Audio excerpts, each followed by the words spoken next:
All right, this is just a tutorial on how to effectively write a haiku.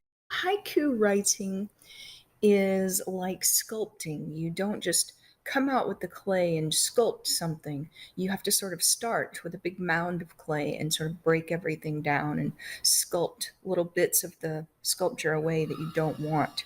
So, writing a haiku is sort of like that. So, we are going to start by picking a topic. Your haiku topics are normally about nature. So, we are going to pick a very simple topic, which is rain. And then we're also going to go ahead and choose a season. I am going to choose summer. So we are going to be writing about summer rain. Now, when I think about summer rain, and I'm just sort of brainstorming right now, I think about how it's very welcome. Normally, it's very hot in the summer, depending on where you live in the world. But in the summer, rain is very welcome, especially if you live on a farm and you have crops that you're wanting to harvest in the fall. Rain is a very welcome thing in the summertime. So, this will definitely be a positive haiku, a positive poem. So I'm also thinking that it's very pretty, it's very comforting, it cools the air off. So these are just some thoughts that I'm having in my mind. So as I write this haiku, I know that the first line is supposed to be 5 syllables. The second line is supposed to be 7 syllables, and the last line is supposed to be 5 syllables.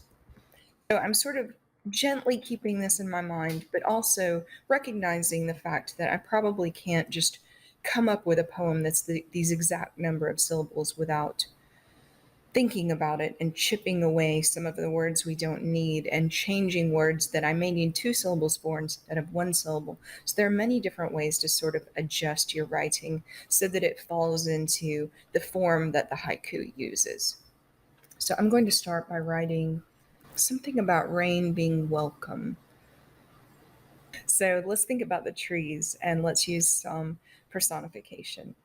So let's see, if you were a tree and you wanted rain, you might look upward to the sky, which is personification. So let's use the trees look upward. Let's count how many syllables that is. The trees look upward. Oh, we got lucky. That one's actually 5. Lucky us. All right, so the trees look upward. What are they looking to? The reader has no idea. Okay, so the trees look upward. So let's see. What are they looking upward to? We're looking at the sky and the clouds. So let's say the trees look upward. They reach to the sky and the clouds. Okay, so let's count that one. They reach to the sky and the clouds. Okay, see, now that's 8. So we actually need 7. So that means we need to make a few little changes here. So they reach to the sky and the clouds. We could take out these, but then we know that we're going to have 6. So we've got to do a little bit of adding back in.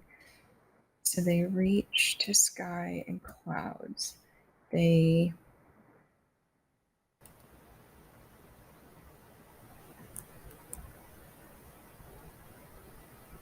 could say they point to the sky and clouds.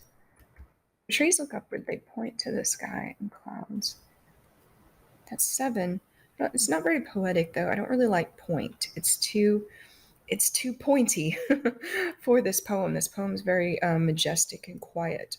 So they look. We say they look. They look to the sky and clouds. That's nice. Okay, so the trees. Oh, but we've already used look. All right. Let's see what we can change. The trees. Let's say face. And let's change that in our first one. That way we have the same number of syllables, but we change our wording. So the trees face upward. They look to the sky and clouds. That's nice. They look to the sky and clouds. That's 7. All right, and now we have one more. What is it that they want? The reader still doesn't know. We know that they want rain, but we don't just want to say they want rain. You know, that's very simple. It's only 3 syllables. Hoping for rain is okay. And you can start counting these off on your fingers as you're saying them. Hoping for rain. Hoping for a drink. Ooh, that's 5. Hoping for a drink. All right, so now we have the trees face upward. They look to the sky and clouds, hoping for a drink. All right, so that's nice. All right, so we have written our haiku. Now we have to form it so that it matches the form that haikus normally follow in English literature. And they are Japanese based, but when we convert those into English literature, we center them within themselves. So we're going to move to the center of the page, and then we're going to type them without any punctuation and without any capitalization. Unless we were using a proper noun like Mother Earth, then you could actually capitalize that. All right, so the trees, and we have um, Word, which is very automated, which wants to capitalize our first letter. But if it does that to you, just hit Control Z and it will change it back. So the trees face upward. They, Control Z, look to the sky and clouds, hoping, Control Z, for a drink. Okay. And we could even change this to hoping for a taste. That's even nicer. That's a little more poetic than drink. All right, so we end up with our haiku. The trees face upward. They look to the sky and clouds, hoping for a taste.